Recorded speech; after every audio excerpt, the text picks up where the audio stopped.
You seem to have forgotten that I am a woman.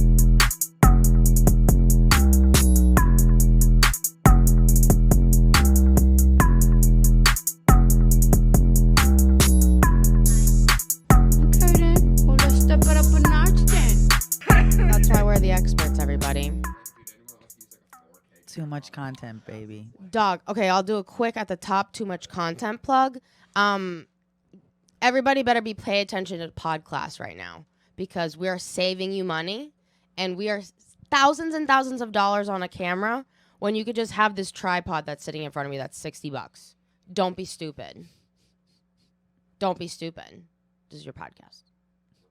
Roll right into it. Welcome back, hoes. It's yo hostess, Ani Moush, here in the house with my girl, Chanel Omari. What up? What up, what up? The infamous stand-up comic, reality TV star, actress, producer, journalist, fucking podcaster, you name it. I produce her podcast now, Chanel in the City podcast, so you better be checking it out right out of the Too Much Content Studios. And we're gonna get into some shit today. I'm so happy that you agreed to come on the podcast. Thank you. Of course, this is an honor. I'm so excited. Oh my God. Love you. Love Irish. Love you guys. Love Too Much Content. Shout out to you guys for helping make my podcast better. Thank you. I'm so excited for the new year. Oh, I yeah. won't spoil anything, but good things are coming. We got some good things, teases. We got some improvements. Yeah, I'm excited, dude. Because a girl in the city's just got to get her groove on. You know what I'm saying? Yes. And I'm excited to find out where she came from. I know. And what is going on. I think that is like the infinite question. And now that I've sat in, obviously, like a few times. First of all, we met, shout out to the Mac Almanac. Josh Pallet and Kevin Sanchez. Yes. Okay. They both They're the matchmakers. They're the friendship matchmakers. Hell yeah. Because first of all, you were their first episode. Yeah. And I produced their podcast as well. Yes. And dude, I knew we were going to be friends. Like the how moment did that you you were know? on, I was like, this girl is just what? She's a mess. Not even. I'm like, I need to help her. I just feel like we are like a perfect yin and yang. Yes. You know what I mean? We are. And I'm like, dude, I want to work with this girl so bad and be friends with her because she's so cool. But oh my God, I She's love a that you chill admit that person. because you're the coolest. I thought you were so cool. I was like, I want to be friends with her and I want to be as cool as her. dude, you came in so chill. You came in sweatpants. You know what With I a mean? sparkly sweatpants. Yes. I was like, yes, dude. I have that sweater. Like, this is great. You're like, she's not that much of a princess. Not even like I've been called a princess my entire Really? life too. Yeah, I have like most of my cousins are boys. Oh, okay. That's The ones I that's why. grew up with. And you're also Middle Eastern. Yes. So you come from like an old school like me where it's like Oh yeah, dude. conservative and everyone's like, oh, it's the woman This princess. ashtray that I made has evil eyes in it. That's Ooh, how foreign I am. Okay? I love that. We love the evil eye shit. Yeah, dude. Yes. That I'm from that like zone. So I also felt like we connected too with that and that was cool. So I was just excited after starting to get to know you a little bit more and then coming to a couple of your stand-up shows Yeah. and stuff and your birthday show and everything. Yes. Yeah. I was excited just to like talk to you more about you specifically. Thank you. Because Right. a theme that I was noticing in your podcast is you're an amazing interviewer. Oh, thank You you. ask really good questions. When I don't repeat them over and over, but yes. It's not even you ask really good questions. Thank you. And like ones that people want to know the answer to. But my not even critique, but my next question was, but now I want to know where that question came from. You know what I mean? Right. And a lot of it was I wanted to know like where'd you grow up? That's a great question. You So I know? grew up in Brooklyn originally, which people don't know about. I grew up in Brooklyn. Then I moved to Long Island when I was like 10, 11 years old, you know? And a lot of people think that I was like this like princess growing up, having like whatever I wanted. But really, my dad came from Israel.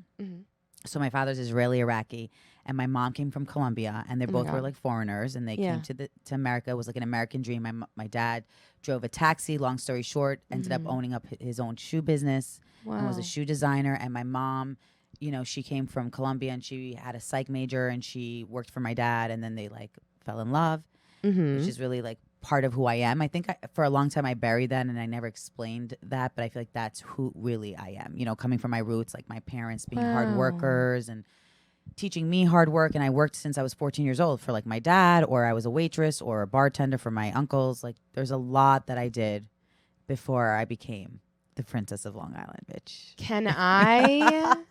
Does that even answer your question? Not yet, or half. Girl, when I said we're yin and yang, I didn't even realize how deep this was about to get. My dad was born in Palestine. Okay. In 1944. Oh my God. Yeah, dude. This it's the Israelis and Palestinians, bitches, brought to you by well, I shall say, yes, Palestine. But he's Armenian. I'm 100% Armenian. Okay, but he. But that's just where he was born. Okay, but see, we don't talk about where we're born and where we grow up. Like Brooklyn's a big part of me. Yeah, dude, this is so fucking crazy because just real fucking quick. Yeah, this is my bad side, but whatever. Just to like be the yin to your yang real quick. Yeah. My grandfather was like a survivor of the Armenian genocide. Wow. And so he was orphaned. He fled. Him and my grandmother, who was born in Egypt, somehow, I don't know how, if somebody out there who's listening to my podcast, who's in my lineage and knows how they got to Palestine. Yes. Let me know, dude. All right. And then, well, my dad was born in 1944, and they had to obviously like flee in like when he was like 4 years old, and he lived in a tent for like 8 years with his siblings and his parents, and like in Jordan until they could get a visa to come to America. Yeah. And you know, I grew up in Watertown, Massachusetts, which is where like all the Armenians are. So it's just like funny. Yeah. You know what I mean? It's like the same thing, suburbs, like Long Island, Massachusetts. I went to college in Massachusetts, Northeastern University. Right. A lot of parallels, a lot of like, like I felt like you understood me when we first met. Like we were soul sisters. Yes. You know what I mean? I like, love this for us. You know, Middle Eastern, you know, no matter what, Israel, Palestine, Jordan, Egypt, whatever it is. Two belly dancing hoes. I should have been a belly fucking dancer. Girl, I fucking... Not with this stomach these days. I made 3 of my girlfriends take a belly dancing class one time with me. We all thought it was going to be like... It was fun. Yeah. But let me tell you the workout that I wasn't ready for. That is... You would be a beautiful belly dancer. Thank Imagine you. You're like, hey guys, I'm also a belly dancer and a producer. Girl... Let me belly dance for you on top of producing. That's the perks, bitch. And too much content. Ani will fucking belly dance. That's too much cum. That's other. This is our casting subcategories. That is so funny. No, you're right. It does tell you a lot about. A lot of people don't know about me. You know, so many times I'll say also like I'm Israeli Iraqi, half Israeli Iraqi, and they'll be like, "Oh, you're Lebanese," and I'm like, "No, that's what you want me to be." But no, I just told you I was Israeli Iraqi, and I think they can't like bitch. I just said what I was. Right. But did you ever experience that your whole life where you say who you are, you say where you're from, you say where your parents are from, and then that's what makes you not proud when someone self-doubts you or says like, wait, what? Or like, I don't get it. Or like, you mean you're from this? And it's like, no, I can't educate you right now. Every time someone calls me Annie, when I've introduced myself as Ani. Yeah. Yes. And over again. Over and over. When I know it's 3 fucking letters, guys. It's not hard. Ani DeFranco, if you really got to get to it. Ani, you're right. It's like my knee. Ani, like hello. But it's so true. You're right. It's like how hard. And like, is it hard? Sometimes, and I know you'll like know what I mean by this. Sometimes I've corrected someone so many times that I don't know if they're fucking with me or if they really are that stupid because I'm not stupid. So for you to be fucking with my name right now is as an adult is dumb. So you just must be dumb. You know?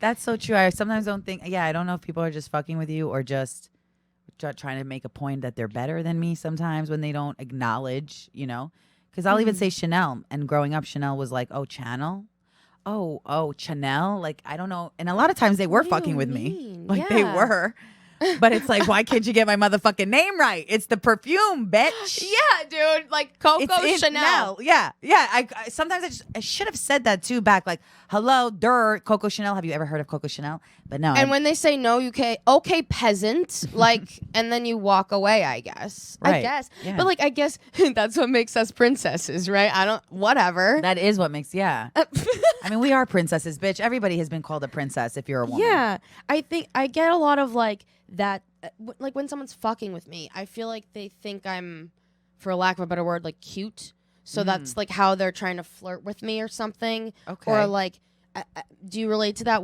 if someone's like, oh, they know you as like the Princess of Long Island or something, or oh, she's done TV or whatever, and they can kind of put you in a category? Like, do you feel like that's happened before? Yes, a lot of times, even dating. Really? Even like guys will say, literally, I've had a guy say to me, I've just wanted to know what it would be like to fuck the princesses of Long Island. Actually, me and Lindsay Hubbard, who's from Summer House. Is that a kink? Yeah. That's kind of very specific. It's very specific and very one-hit wonder specific. I mean, I can understand if it's like a housewife, kink, because housewives have been around for a while, but Princesses of Long Island, like a one-hit wonder fucking reality show 10 years ago, like, there's a merch item in there somewhere.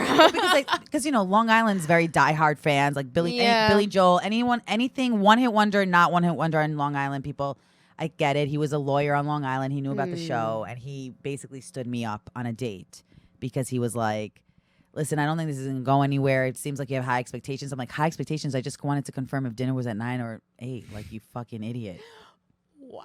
He's like, yeah, I just wanted to know what it's like to fuck the Princess of Long Island. I was like, well, if you wanted to know, you sure as hell wasn't going to find out by, like, saying that. Like, that's what I don't get about men. Like, really? Couldn't save that till after the You date. should have been like, damn, the way you said that, so sexy. Like, ew, So sexy. dude. What the I think fuck? I gave him like the peace sign too, and I was like, yo, you're a moron. I gotta go. Like, ugh, disgusting, dude. but I I do feel like I'm put in a box. I'm put in a box, I think, by the industry a lot. I think a lot of people are like, oh, you've been done this show. You can't really do another reality show. You can't really do stand up or. But let me ask you, so you grew up in Brooklyn, then you moved to Long Island. Yep.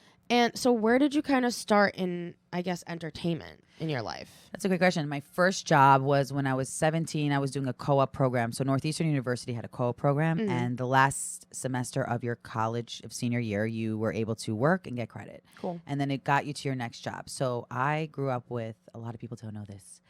Shout out to my girlfriend, my friend. She's not my girlfriend, my girl who's my friend. My girl. Lindsay Lohan. Oh, shit. Yeah, we grew up together, and she's like she was one of my best friends. She still is one of my closest friends, but we were very close growing up. And I worked with her, for her. I was her assistant at 17 years old. She gave me the opportunity to like really she was at probably like the height of her career, like do her scheduling and oh my God. Yeah, like crazy stuff. Dude, learned. hire your friends. Yeah. She's all friends. by the way, she is all about that, and a lot of actors and actresses are all about that because there's a trust thing, and you know that she knew with me, when it's different with your childhood friends. I always give the picture with people of what mine and Lindsay history is, because that's how much we trusted each other, right? Like, you can't go wrong with your childhood friend, because if something gets fucked up, you say you're sorry, you talk it out, it's like it never happened. If something does it, you're never shy to tell them what you feel.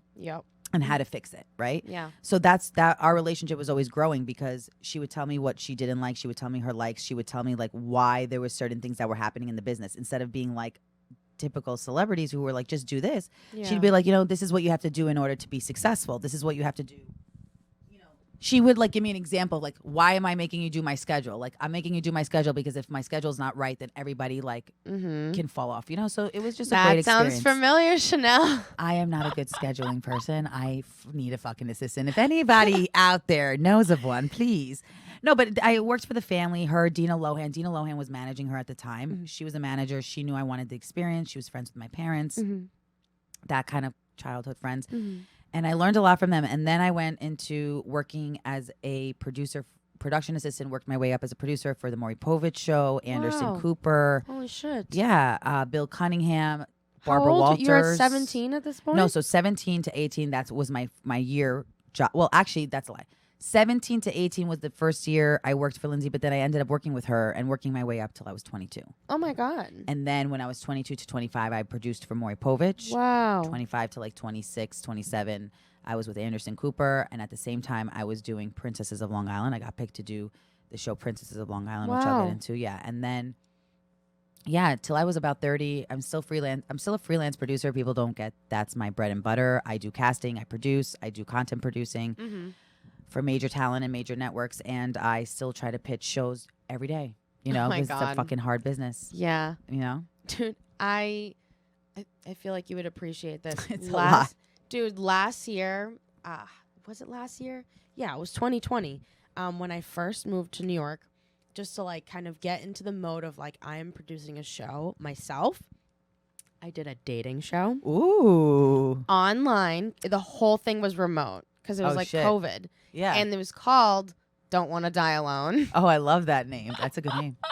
Dude, we should talk more about that like after That's this a good podcast. name. Yeah. But it was so much fun. It was the most fucking ridiculous show. Shout out to everybody who let me do whatever the fuck I wanted on that show. That is I amazing. produced the entire thing myself, funded the entire thing myself, and it was such a learning experience. And it definitely did not get enough views. So go on YouTube and definitely check that out. And now that I'm reminding myself. That is awesome. But yeah, we did one season and like it would be like it's so really hard. It's so hard to do more than one dude. You've no idea, you peoples out there. That's why I always say, like, you know, I remember Chris DiStefano came on my podcast and he's like, Chanel, I had 9 fucking pilots for reality shows, scripted series, and they didn't go nowhere. It doesn't mean anything. Doesn't mean it's anything. A bad reflection on you. Yeah. Like, you have to keep going is what I've learned. Yeah. Like, you and I will be executive producers of our own reality shows one day, very soon, and maybe it'll take 10 years, but you know what, we'll say, well, remember that one time we failed,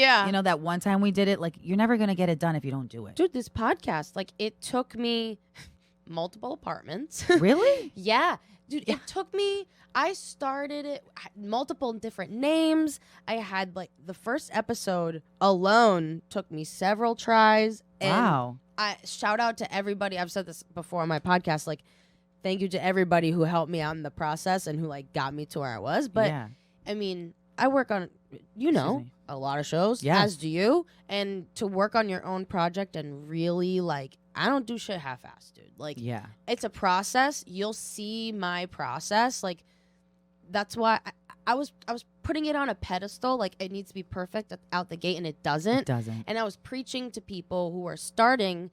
You know, it doesn't have to be perfect out the gate. Like, and I wasn't taking my own advice. So, and I talked about this on the last podcast too, but Irish and I started a project podcast earlier this year. Cool. And that's I'm a crazy person for starting Haus Haux and podcast the same week, like putting the first episode out.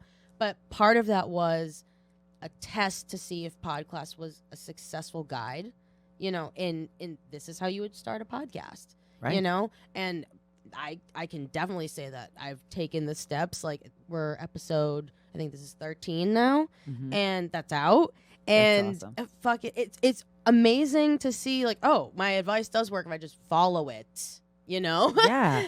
That's why I always say I always used to think about being perfect, and sometimes it would make me procrastinate, not put the podcast out in time. Yeah. And it's all about consistency. And by the way, podcasting, thank God you have a class, because it's a lot of hard work. People don't get it. Yeah, by the way, it's free on YouTube right now. Oh, it's free? It's all it's free. You bitches better take that, because let me tell you, people asking me, I ain't giving that free advice, because that's a lot of work. We have one more episode even to go out. Sharing the advice. You know what I mean? Everyone's like, how do you make a podcast? And it's like, dude, I'm still learning.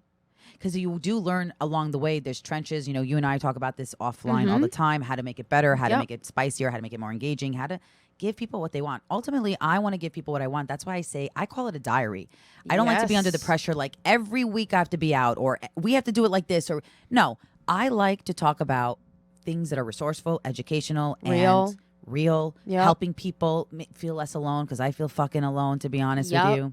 Dude, I'm an only child. I mean, I have 3. Really? I have 3 half sisters that are a lot older than me. Oh, wow. But I'm my mom's only child. Oh, nice. And you want to talk about princess, dude. You're lucky, man, because having siblings is tough. Sharing that stuff, it's painful. I didn't grow up like an only child. Right. Like, I had a lot of, like we said, boy cousins. And you don't seem only child syndrome. Thank you're a big sharer. Thank you. You share your socks. I do share my socks. I do. Well, Ani shares her socks with me because your girl, this gross girl Chanel in this city, help your girl out with some socks. Donate some fucking socks to me or money because sometimes or somehow I forget my gross socks and I need to get a pedicure. But go on, dude. But you're a sharer, dude. Because a lot of people would not share their fucking socks. Yeah. Okay. I contribute that to like my parents are. I say that they're foreign. They are, but like. The hospitality in that culture is really big. Yep. And I'm sure you can relate. Like, yes. Growing up, you grew up Jewish. Yes, yes. I'm sure that's like, your giver, family, hosting. family is like important. And like making someone comfortable in your home is important. And like, that's. You make the one thing I love about your studio, your apartment, too much content is like you're more of like personable and you make you make us feel at home. Thank you. I love the smell. It feels like Christmas all the time. It's just my like, candles burning right now that I made. It's like cozy and warm and I just feel like Madonna here and I just want to talk like this. That's a fucking goal. You know what I'm saying? Like yes. And it's important. And I do think there's something about not judging it but coming from a foreign family, whether you're an only child or not, you're taught from a young age to the world is bigger than you. And I think there's more than you. And, it's important to host, to share, to be kind, to share. Yeah. And that like this is. Make people feel good. Yeah. You have to learn how to adapt too. Like I grew up in the same home my whole life and until I like kind of went to college. And then I moved around since then. But dude, it's my karma because in the last like 2 years I moved 5 times. So just learning how to make like a home over and over and over, freaking it can be exhausting. You know what I mean? Talk about feeling alone sometimes. Even if you have someone you live with, like, it's still work. It is. It's a lot of work. Right, to be in a relationship. You're right. Yeah, and I mean, and to make a home and to make a business and it's wild. It's worth it, but it's a wild time. I know. I'm like, do I want to be in a relationship? Do I not? I debate that every day. I have a conflict about it every day because, it's a lot of work. Even if you like the person, and especially if you want to try to get the person to like you back, that's a whole nother drama that I'm just like not in the mood for anymore. Like these men have to get it together out there because I cannot be your mistress anymore. Okay? I cannot be your motherfucking mistress anymore. It's weird behavior too. Like, why would you want me to be your mistress? I'm a wifey, bitch. Then fucking that's your boundary, dude. I ain't no ho-ho. But it's so hard to set these boundaries. I don't know if you think it's hard, but with these guys, well, you're also in a relationship, so. But I'm in an open relationship though. How do you do that? Hard. That would kill me. I would be killing him slowly. I mean, and myself. Like, is it? Like, how do you deal? He's very respectful. That's cool. I mean, we are, dude. Here's the thing. I'll boil it down. We choose to be together. Right. That's all. That's what it is, I think. You know what I mean? And I know that, and I trust him because he's the most honest person that I've ever met in my entire life. So that's important. The trust, the honesty. Yeah. So you can do the open relationship as long as you guys are honest. Yeah. I mean, and I like that whole thing about choice. It's just that no one chooses to be with me. But dude, this shit is hard. You have to kind of understand where they as a human are coming from. So, and he'll fucking come if he hears this. Oh my God. Because I don't talk about this enough and he wants me to talk about it more. So I'll give it a couple minutes. Fine. You have to understand that a man's nature is to want to fuck more than one thing. Not that it wants to leave. The thing that it love and like needing to fuck are two different things.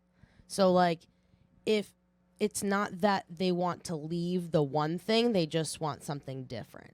So I know he loves me. He wants to be with me. We are domestic partners at this point. Like we are wrapped up in so many things. Like I know he can't go fucking nowhere, dude. You know, I might as well have a ring. It's fine. Like you're not going anywhere, dude. I know it. Irish, when are you proposing? Right. But you're being logical and realistic about you just said it. We're intertwined in so many things. Whereas the emotional side of me would be like, you're leaving me. And it's like, wait a minute, dude. But he's remember also, what you've started with him. He's also, I mean, like, I'm not going to, like, fucking talk, whatever. But if he wants to go get side, he's not obnoxious about it. Like, it's not, if he wanted to do it every day, like, I would be upset. I'm not down for that. Like, I have boundaries, Right. I have boundaries of, like, when there are things going on and I need his support and I need your focus and, like, whatever. You want to flirt with people, you want to talk to people, like, well, I don't care. You're here. Like, we live together and we work together. Like, I can literally see you, It's fine. If you want to go jerk off, Ani's funny. Fine. Yeah, that is. You know what? Bitch, I see you. He also got banned from Tinder and Bumble, so I ain't worried. You know what I mean? No, like, he did not. Like he he did not. Yeah, dude, he's a monster. No, he did not. Yeah, he's a monster. He's my monster, and I love him to death, and I will be with him. I love this. But like, he's a monster, dude. Like, he low key, so it's fine. But like, and I feel a certain way about girls too, and like that's like a new for me, and in no relationship have I been able to like even entertain that idea. Okay. So it's, and I don't know what that means for me. I have Right, no you're idea. learning. That sentence, I haven't even explored it. I just know that it's there. You know what I mean? So that in and of itself, haven't been able to say that in any other relationship. So cool, we're doing it. But that me being able to be open about that, and he being open about what. Like, I just don't want cheese pizza tonight. Right. Yeah. Exactly. You know what I mean? I just want someone else. Like, I don't even want, it's like a blow up doll. That's a good analogy. He's not dating them. He's fucking them and then leaving. Okay. And if like, so as long as you know that, my point is, it gets tricky when you're not the girl. They're leaving you. You see, they're leaving me at all times, and that's where that's concerning. well, here's the thing. It did not start. I didn't. So I guess how do you keep them? How do you keep them? I'd never been in an open relationship before Irish, and I had like hooked up with someone who was in an open marriage, and so that was where I understood like what that was. And then I was also a host of a podcast called Kings, which is where Irish and I ended up dating out of anyways, with another one of our friends, Charismatic. And we talked a lot about sort of like Black Phillip. Have you heard of Black Phillip? It's Patrice O'Neal's. It was his like radio show. Anyways, well, we talked a lot about that. And like, it was just a whole lot of like me understanding the idea. But when we decided that we were going to be in a relationship, I was not comfortable being open right away. I was like, I need to like know you, dude. How can I fucking trust that you're not gonna go do whatever, right? If I don't know who you fucking are, like, we need to have time, and that was my boundary. And then, he had his boundaries, and thankfully, like, things worked out, and we've worked things out, and it's all good. And here we are, like, 2 years later, so that's cool. Wow, that's really cool. Yeah, actually, like, wait, what's today? Tomorrow is our anniversary of our first date. That's so congratulations. That's cute. Happy anniversary. That's Thanks. really cute. I don't know if he knows. I can't wait to say that one day. Fucking 37 over here. Whatever. Maybe we'll break up tomorrow. Who fucking knows? No one knows shit, but you guys are great. Well, I think it's realistic that you guys have boundaries and you're realistic and you're logical. I think when I think what the mistake I've made in my past with my dating is that I think everything's a fucking movie, which my ex-boyfriends are right about, and I don't realize it at the time. When I'm in it, I don't realize it. It's when I'm out of it, I'm like, they were right. Yeah. It's like, I think everything is all or nothing. It's all emotional. It's never like, let's talk this through. Let's be logical. Okay, maybe you do want to fuck someone else. Doesn't mean you love me less. Maybe if I stuck it out like that, maybe I would be with the person. But then again, no, these guys didn't want me. It's not for everyone, dude. It's really not for everyone. And like, I don't know if let's just say tomorrow we broke up and I was in a relationship in 2 days. I don't know if I could be in an open relationship with that person. Right.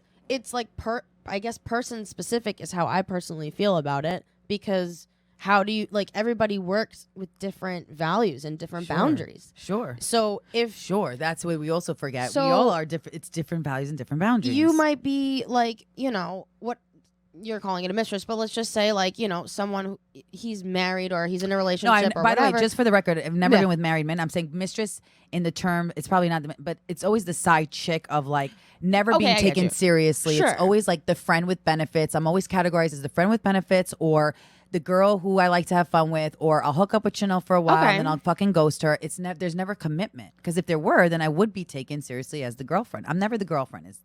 That's what I should say. Do you go into it? Because I also would never I can't be with a married man for not because I feel like I would feel guilty. So have any of your exes made you really happy? Yes. Like also miserable. Immensely happy? Outweighed the negative? Yes, at times, yes. Okay. And do you feel like they were the source of your happiness, or do you feel like you had a handle on your happiness? Sometimes I felt like they were the source. Okay. And sometimes I felt like they were additional, like they added to the happiness when things were really good for me at the time. So let's say something was going really well in my career. But then again, it's like, why do I base my happiness on materialistic things, I guess, right? And that comes from this whole psychological, how I was like not getting attention from my parents and having two hardworking parents my whole life, being the oldest of three, always having to put my feelings aside, coming from a big family like you with cousins and, always having to be the better person. Dude, I never cried growing up. Oh, shit. I do all the time. Dude, when I turned 26, I just started fucking exploding in tears all the time. You know what I mean? Like, it's like, okay, that was from 15 years ago, but let's let it out now. Like, you know what I mean? It's like you're not allowed to cry. That's a sign of weakness in our families, you know? Yeah. Well, like, I get it, but I guess my point being is that if you feel like there are things in your life that like aren't making you happy, do you feel like those people can like smell that out and they want like if they can't like solve those problems, right? So like you got to do that, so, right? Yeah, I love that. I have a exclusive story to share with you with my ex-boyfriend. That's what it's funny and interesting you said that, because he would always say that and it never clicked until now, I guess, like us talking, because like why would you just, Yeah, not to be frank as fuck. Not to be frank, like, but he would always say, like, I feel like you rely your happiness on me sometimes, and it's a lot of pressure. And I was like, interesting. How do you feel so? And he's like, I feel like, and he would give me examples, like, you want to hang out with me and you want to cook dinner for me, but it's not really because you want to cook dinner for me. It's because it makes you happy to be around me. And like, what if I don't want to be around you? And I'm like, that's not me relying my happiness on you. That's just you being a jerk, not wanting to hang around me. But he would just say things like, I feel like I have a lot of pressure to make you happy. I feel like I am your universe. I am the center of your happiness, and I can't feel that pressure. And I never understood it till now. That's my point. And you're right. I can't. Maybe people can smell that, and I don't even realize that. Can I tell you a funny story that you're going to fucking laugh at me? Yeah. So I'm going to translate that. Yes, because I did not speak English right now. No, I'm going to translate what he was saying to you. Oh, okay. Do you ever just want to be around nobody and you want everyone to stop trying to talk to you and just let you, like, unwind? Yeah. That's what he's saying. Like, there's sometimes, not that he doesn't want to be around you, it's just that when you want to be around him is the time when he wants to just not talk to anybody. He is saying, he was you know what I mean? That. And like But it that took was me often so too. long to understand that, by the way. Yes. Like, we lived in a studio together when we moved to New York. Oh, wow. Like, the size of this room. Oh, wow. That we, like, lived in, slept in, ran our business out of, all that shit. Like, it was insane. How did you manage that? It was very difficult. Like, and you survived it? That's pretty big. Knock on wood, dude. But, like, I mean, there were... You can't get away. Like... I couldn't slam a door. Like, the door to get away from him was either the bathroom or outside. Like, holy crap. You know what I mean? And it was also like a new relationship. So like, holy shit. And for him, he had to translate in so many different ways because I didn't know how to speak guy, I guess. Like, that when it's not that I don't want to be around you. Thank you for making dinner is what he should say. Right. What you want him to say. But I just want to relax by myself right now. And then maybe later we can hang out is what he should say. Yes. But like instead it's coming out, bitch, get away from me. You're being clingy, which is like, you're not even doing that. You're just being you. You're just being me, trying to be in a relationship. Like, I'm trying to share the love, motherfucker. Yeah, and I'm you can trying move to closer, be, by the way. So by the you're way, a little more and frame. I'm trying to make pasta when I don't even know how to make the fucking pasta. Girl, preaching I'm the trying choir. to order, like, I'm trying to share love. And I remember my dad always said, he goes, you give too much love sometimes where it's too much for most people to take. And I never understood it. I was like, what the fuck are you talking about? Like, how do you even say that out loud to your own daughter? And he was like, I'm not trying to be harsh. And, you know, being Middle Eastern, they're blunt. They're like, he's like, it's tough love. I'm just telling you the truth. Your love is too much. And I'm it's making you a survivor. Yeah. I'm making you too strong for life, you bitch. That's why you're 37 and married.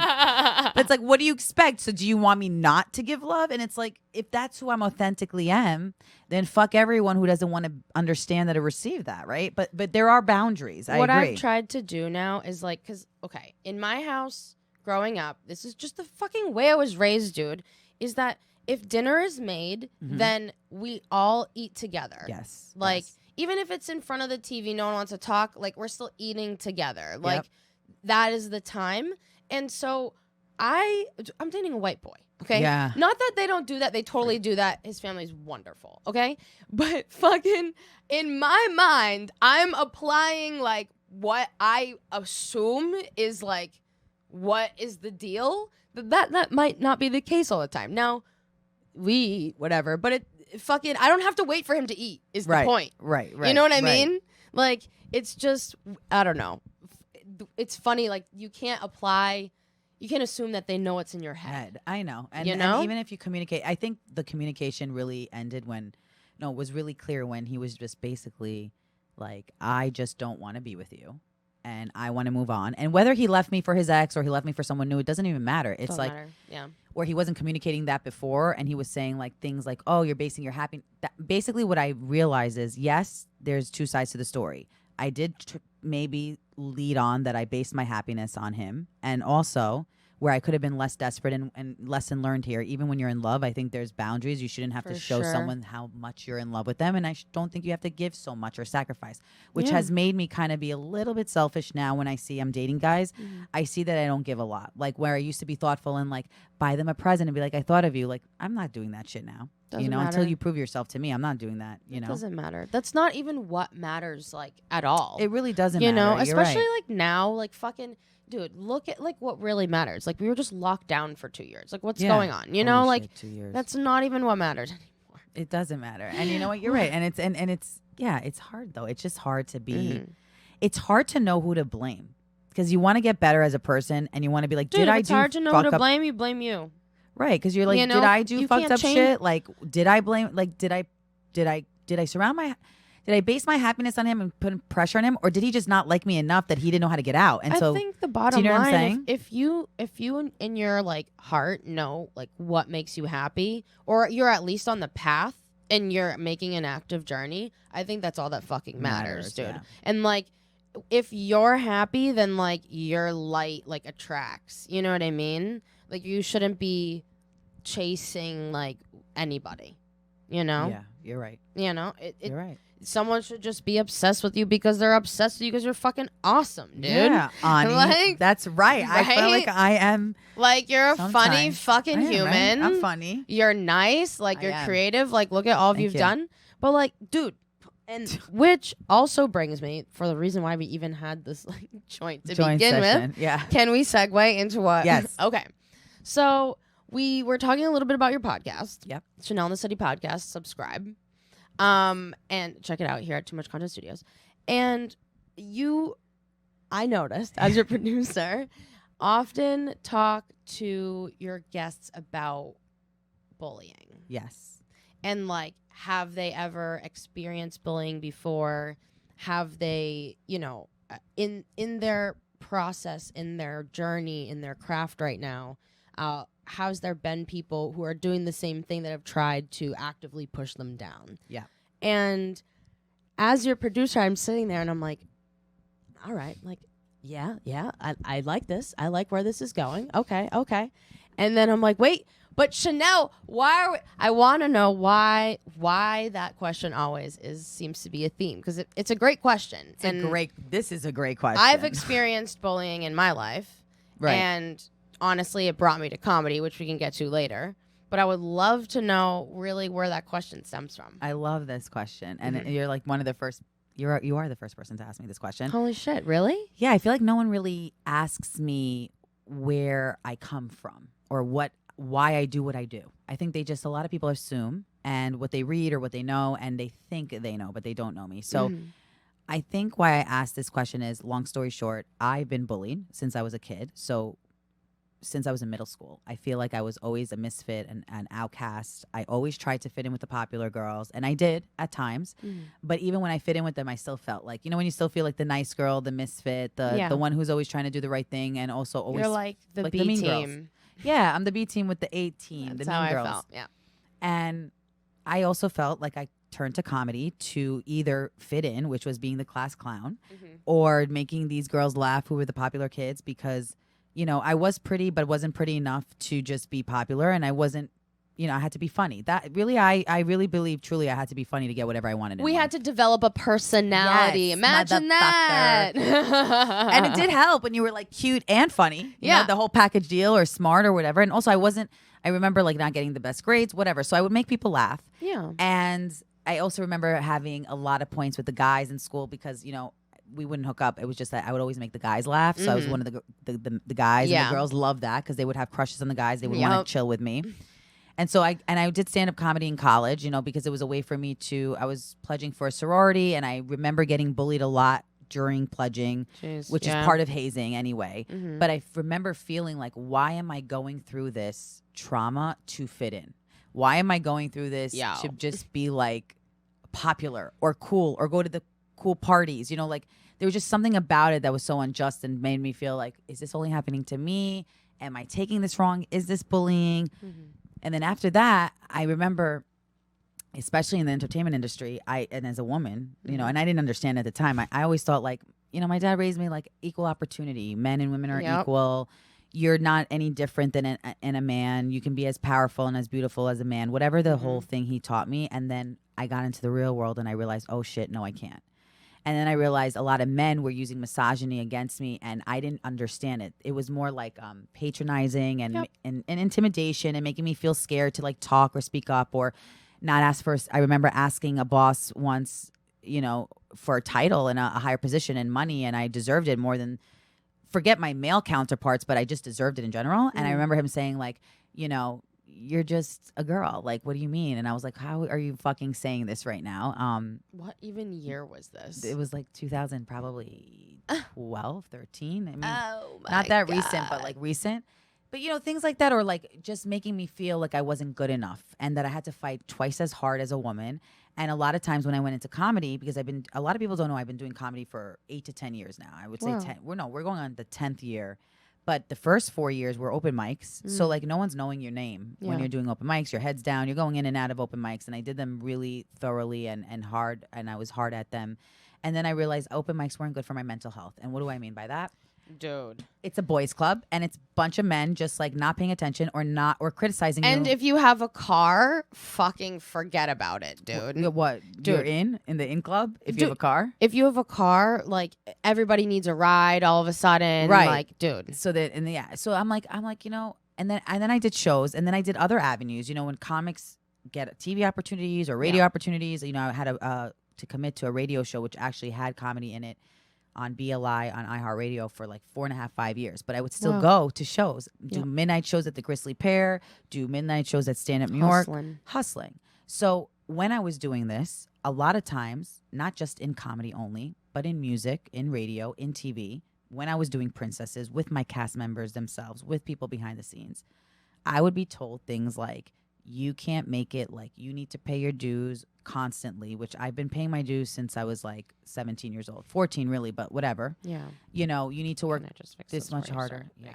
You need to work this much harder. You need to, a lot of times without them saying it, I felt like I couldn't make it past. Like they would pick a guy over a girl and be like, you can't, you know, just a lot of things that people would say to me that I think is shocking. Like you said, like, where is this coming from? Like I was just put down a lot. I was put down with my looks. What was the worst Also thing? by press too. I was bullied. I don't even know. What was like the worst thing that you still think about that you're like, this drives me to fucking do better? That's a great question. What's the worst one? The worst one. There's so many moments. What's the worst one? Does it have to be recent or the past? The one that you always go back to, like, fuck that Fuck person. that person. Yeah. Okay, yeah. So I remember. So there's two incidents. You don't have to say their name, no, obviously. I won't. No. One was when I was like, I remember a former boss of mine would tell me, and I that like basically I wasn't gonna make it as a personality. Like I didn't have it in me. You know, like I just didn't have it in me. I didn't have the it. He didn't see you in high school. Okay. He didn't see my hottie patati in high school. No, he's like, you're not gonna make it. I don't see you being mainstream. I don't see Chanel in the City. It was really specifically about Chanel in the City. I remember, you know, coming out with Chanel in the City at the time and wanting to broadcast it on multiple platforms. And I came to him and he was like, you know, I just don't see this going anywhere, and you don't have it. And I was like, fuck you. Like, and he would always pass every pretty girl. Every pretty girl would come into that fucking studio or that station or that place, and that pretty girl would get on top without working as hard, without having as much talent. And literally, it's like someone hit me. Like, listen, I could admit I'm not the most talented, and I could admit I'm not the smartest. And yeah, there's times where I doubt myself, but let me tell you something. If people are asking me for ideas, then I'm doing fucking something right. And if people are watching, then I'm doing something right. And even though I would lend the hard work to him, he still didn't see my value. And now it's like, that's what drives me. I'm like, fuck you. And every time I have a housewife, oh my God, I hope I'm not. If I have a housewife on, or if I have this every time, don't worry. Or yeah, if I have like a celebrity on, it helps me. It drives me to be like, wait a minute, like I didn't give up on this, and this is going somewhere. And you know what? I am talented, and I don't need somebody to make me feel like, you know what? It's business. I wasn't right for that. They didn't feel like they should hype me up for that station. But that's what I mean about bullying. It's like, why tell someone they're not good enough or tell someone they don't have it? What's the point of that? What's They're the point jealous. of keeping someone down? And that was my point of asking They people know questions. that you're going to succeed, and they want to just suck the fucking life out of you. Right. And just for themselves. Right. Dude. Like, they want to take advantage of you. They're narcissists. Yeah. You know? And I didn't know what narcissism meant really for a long time. None of us really did until more recently now. Yeah. And I said to myself, if I'm going through this, my guests probably have went. There's no way in hell any comedian or celebrity or influencer that's on my podcast hasn't gone through. Have you read the book Codependent No More by No. Melanie Beattie? No. I I think have so, to yeah. start reading more books. Dude, it's an audiobook also. Okay. So it's easy, like on the train and okay, shit. great. Dude, you have to I listen would love to it. that. I Yeah. would love it. Yeah, it'll change your life. It'll Yeah. fucking change your And life. you know what I think also people don't realize? That I have been bullied. So a lot of people, when I did Princesses, they thought I had this like amazing life and lifestyle, and like Chanel gets whatever she wants and hangs out with whoever she wants. And it's like, no, I was really bullied and go through my own mental health issues and my own severe issues where I didn't talk a lot about it. So I'm happy you made me open up about it, because people should understand where it comes from. Yeah. Or So also tell where- us more about that though. Like, Yeah, I mean, what like, like, you want to know? I mean, is there any like you had obviously like adult bullies, but you're saying like, well, in my adulthood, like I've had experience before that, you know? Right. Do you just mean like kind of what we were saying in high school? Any High specific school. moments where you're just like, no, like this needs to not happen? Yeah, I think in high school when I was freshman, it was a freshman year of high school, I had to transfer high schools. No way. Yeah, that was really tough because I went to Jewish private school, but it was only up to 8th grade on where I lived. And so everybody knew that almost like Jewish private school, they had like I went to Ivy Armenian Leagues. private You did? school. Oh my That's God. so fucking You see? funny, dude. Different. It's This crazy. is It's the crazy. same parallels. Did you go to Jewish camp? I did. Oh Dude, my God, I went of to course. Armenian camp. Did you get bullied at fucking Jewish camp? Of course, I got bullied everywhere we I went. fucking lived the same life, I had dude. I had to basically fight, and even till now, I have to always fight to earn, I think, people's respect and just earn a friend. Mm-hmm. Do you know what I'm saying? Like, for some people, it's really easy to make friends. It's really easy to fit in. That was never my shtick. Yeah. Even if I made it look like it was my shtick. I was never something I was good at. I still am in therapy about it. It's hard work every day for me. But like, here's just the thing. Like, I'm not trying to fit in with you. Like, you know what I mean? Like, Right. I'm my Which makes you being, fitting, probably. I guess. Like, it just, I don't know if it's that people like people are unoriginal, dude. Yeah. That's what it is. And then they see someone who is an original like yourself. I try to be. And like, then they want to know if they can drive you to do the thing that's not original. You know what I mean? Yes. And you're like, just let me do my Indeed. fucking thing, dude. Let me be an artist. Like so many people would be like, what is Chanel in this city? And what is it about? And I don't think it has legs. And it's like, can you just shut the fuck up and let it happen? Right now, what is your podcast? What is Chanel in the City? Not even just as a podcast, but like as a whole. What is it? I would say it's a mental health and comedy platform that covers like pop culture, lifestyle, beauty, and things that people should know about in the major cities that they want to live vicariously through, like celebrities, or just a luxurious lifestyle to make them feel less alone on a budget. Like something like Chanel in the City to me is everyone's diary, really. It's just something where you feel like it's almost like being in Alice in Wonderland. You're in this world where you're escaping and you don't feel alone, and you feel like it's a positive, there's a light to the end of the tunnel. It's a positive world. Because I felt so fucking alone after Princesses. I was like, where do I go from here? My life is canceled, literally. And all the hard work I've done has gone to shit because not Bravo's fault, not anybody's fault. Shout out to Bravo. I love Bravo. I'm appreciative of Bravo. We collaborate still. Yeah. Their talent comes on the podcast. But it's unfortunate that sometimes the public makes you a one-hit wonder, and that's something you have to fight against. And that's something I had to get out of a deep depression. And Chanel in the City helped me get out of the depression because little by little I was building my baby, and I was also having things to look forward to. Like, I don't know about you, but I'm a foodie. If I go to a great restaurant, if I indulge in a great meal, I feel better about myself. Or if I get a great blowout, or if I get, you know. So it's like kind of like your diary about what made you survive that day. Yeah. Or that week or whatever. Yes. That's cool. That's great. Yes, you articulated it better than I did. I'm just throwing words. It's just so right. Well, I mean, like there's so many people. There's so many topics, right? And I mean, topics. Yes. You're in New York City, right? But you travel and you do comedy and you do all of these things. And I date. And by the way, I tell people on the podcast, this is not like a survival guide. It's just almost like we're all learning together. Like, I'm not an expert. I don't have my shit together. It's your survival guide. Like, you know what I mean? It's my messy survival guide. It's not like you're in the jungle or anything. And you could take a tip or two right? if you want a good restaurant recommendation or a good celebrity spotting. Yeah, I mean, like, you're just I like that you're honest. Like, if you're feeling down, or like if you you talk about, like I said, like if you've been through these experiences and all that, and everybody's gonna go through a journey like that. And especially if you're moving to a new city, especially like, dude, you were just saying, you articulated perfectly.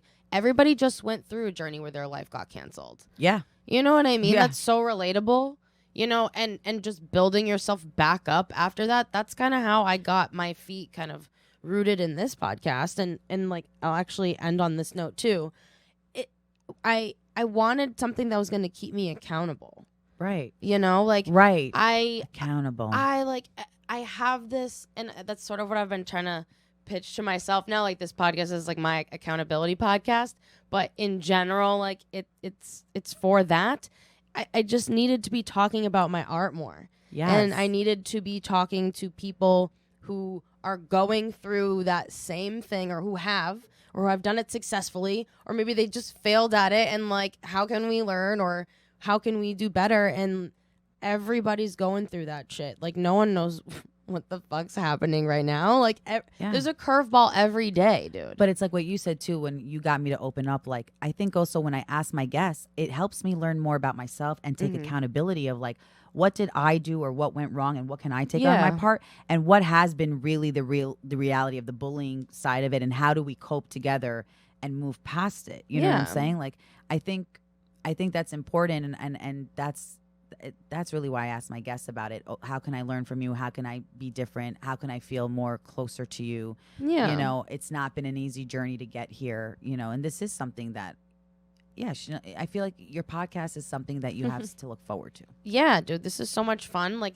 I love doing this. And don't get me wrong, dude, it was hard at first to just feel natural doing this again. And like, I was very used to being behind a mic, and then I just didn't. I sat in that chair for a while, and then you got to, put the training wheels on and then go, You got to go. Whatever, you do what you got to do. This is a beautiful platform. Yeah, thank you. And I wanted it to be somewhere where I had to be accountable to talk about my art, so that I had like kind of homework. Yeah, like even if I don't do it, this. Or I did some of it, or whatever. Even if you give me a C, like I don't care. Like at least I did something. So, things are happening. We'll go into this. We'll go into the last segment because we're here. So this is my accountability segment. Oh, nice. I like that. Where I talk about every week. I like set a goal. I'm like, I'm gonna do this, guys, and then sometimes it happens, and sometimes it does not. But other good things come up, and that's why it does not because I was lazy. FYI. Yeah, and then if you want to think of just while I'm doing my recap of something maybe that you want people to follow back on, or I'll have you back and we can see if you did the thing that I want to be accountable for. Yeah, and it doesn't have to be big or small. It could be personal. It could be about your podcast. It could be whatever. Okay.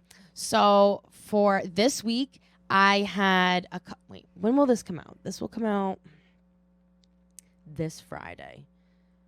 Christmas is next week. Oh, fuck, wow. I can't announce that yet. Okay. All right. Okay. So I've been working on this coloring book. Oh, I love. Okay, and thank you. And it's been a journey. I drop stupid hints they're little crumbs of hints of what it really is, but I can talk a little bit more about it now because I actually sat down and wrote my artist note for each page. And what it is, it's a journey, like it's a chronological journey, but it's a coloring book and it has like a theme to it. There's a little mental health notes involved, and it has like a little artist note from me that kind of like inspires that page. So that it won't be done for the new year. I said I was gonna do it. It won't be done for the year, but it will be done in the new year, the beginning of the new year, because I'm pairing it with things, and it'll be cool. But I will get another page done by next week, and that will be what I'm accountable for. And I'm gonna think of one more thing because it's important. I'm going to Sam Buck and I, from the Bucked Up podcast, and from episode, I think it was 5, we have a collaboration candle that will be out by this point for Christmas called, I think it's like Light the Trees Up, or Light the Trees Up candle. It's cedar and amber. I made them myself. I literally made them a few days ago. So they'll be ready for Christmas, and you can buy them and support both of our podcasts and our artwork. So that's what I'll be accountable for, is putting them up by the time this podcast comes out. I need to buy me one of those. I love that. Thanks, you. What are you going to be accountable for by the time you come back on this podcast? I think what I'm going to be accountable for is just giving my audience a better quality podcast and just content in general, like just rolling out relatable, really high quality content, but nothing perfect, just something that people can really engage in and feel good about, and also stand up. I need to be accountable about like just being better and writing better jokes and, just kind of coming into my own more and hopefully channel that through your podcast, channeling it, just creating commitment to myself and having a tour one day, but not making excuses that like why things aren't happening. All right, well, you're gonna come back in February. Yeah, I'm gonna come back in February. This is so much fun. I love this podcast. In February, we're gonna see some more from the Chanel in the City podcast. We are, bitch. This Valentine's Day, if I'm fucking single, you better believe I'm going to be making noise with too much content about Chanel in the City. Because if this bitch is single, you're going to hear it. When you know that I don't care about my brand? When I'm dating. When I'm in a committed relationship. Because then it's all fucking about him. And that's when you know. No more, dude. No more. We're changing the narrative. We got to. Hell yeah. So, like, where can people find you? What shows are coming up? This Yep. is coming out this Friday. Perfect. So I do have my All-Star Comedy Show. I just wanted to plug that in. You guys, I do an All-Star Comedy Show once a month to all the comics, to all the audience out there. You can go on Eventbrite. Chanel in the City presents the All-Star Comedy Show. We got one December 16th coming up with a dope lineup featuring Jared Freed. And then we got one in January, February, always at Broadway Comedy Club. Hopefully, God willing, locations will be coming up that will be changing. And hopefully when I'm coming back in February, I'll share that. We got Too Much Content, hopefully producing a really big Galentine's show February. We'll Stay tuned for manifest those it. details. Yes. We'll manifest That's it. happening. So that's why I Yes. wanted to plug that in, because that is a big deal. It's going to yeah. take us some time to produce, but it's happening. We're going to do it. And we're going to stay tuned for the location. Stay tuned for this Yeah. special celebrity guest. Yeah. You can follow me at Chanel Omari on all social media platforms, at Chanel in the City Podcast, at the All-Star Comedy Show on all social media platforms. Give me some love. Share, subscribe, give me a positive comment. Do a mitzvah, which is a good deed in Judaism. Send me some money because my Jewish parents want to fucking cut me off. I can't believe I'm like the only college educated bitch in my family, and I don't even have a fucking, no, I was gonna say, no, I don't have Girl. a job, but I do have a job. Girl, I feel you. But I can't get it together. So yeah, thank you for having me. And course. shout out to Too Much Content for helping me make this podcast better and just Oh, a yeah. new presence, a new image in the new year. We have I'm a so lot to look excited forward work to. on it. I'm so And excited. you're such a great artist, and I'm in Thank such you. good hands. And Thank you. and you really need to be in good hands with the right producers, the right people to help you. And it's Appreciate okay to you ask saying for that. help. Yeah, it's okay, okay. to outsource. It's okay to outsource. Beautiful. Well, guys, you can follow me at Ani_Moush on Instagram and Twitter. And then you can also check out my website, animoushmedia.com. That's where you can find all of my home decor. I got like Secret Santa ready gift sets right now if you still need them. Today's probably the last day that you'll get them before Christmas. So when this episode comes out Friday, order them. They're like coasters. We got wine corks. We got ornaments. We got candles. We got original artwork. All that. Just check it out on my website. And we'll catch you next time. Peace. Thank you.